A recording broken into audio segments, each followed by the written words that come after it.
Високата цена на струја во престојната сезона за грејање е реален ризик да ги испразни сметките на општините. Имаат ли тие план како да се премости зимата со најмалку пари? Општина Карвинци ќе воведе некој нов, би рекол, систем на штедење. Ние веќе правиме нов концепт како сето тоа би изгледало во текот на зимата и во текот на следниот период.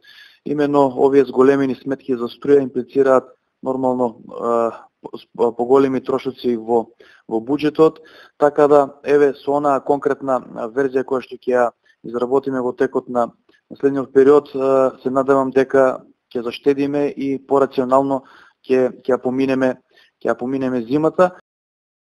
Секако дека работиме на тој план, веќе сме во тек и мислам дека за престојната година ќе бидеме спремни на тоа поле. Во Македонска каменица централното осветлување е веќе со штедливи сијалици, така да поголемиот дел од во институциите се користат тие штедливи сијалици и ќе водиме грижа исто така и за другото трошење на струја. Освен општинските простории, многу важен е режимот на грејење и на училиштата, каде децата не смеат да бидат оставени на ризик.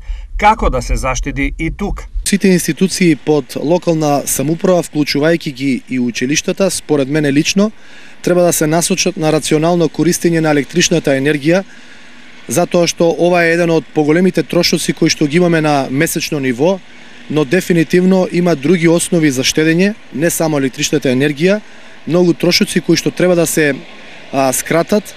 За мене не е ова решение на проблемот, штедењето на електричната енергија, секако треба да се насочиме на рационализација и на ефикасно трошење, но не и целосно штедење, затоа што граѓаните и институциите имаат потреба од користење на електрична енергија. Ставките за струја од нова година наваму за општините и јавните предпријатија се огромни и тие се неколкукратно поголеми. Примарната цел сега на општините е јавните предпријатија да се заштедат проценти кои ќе обезбедат пристојни услови за работа.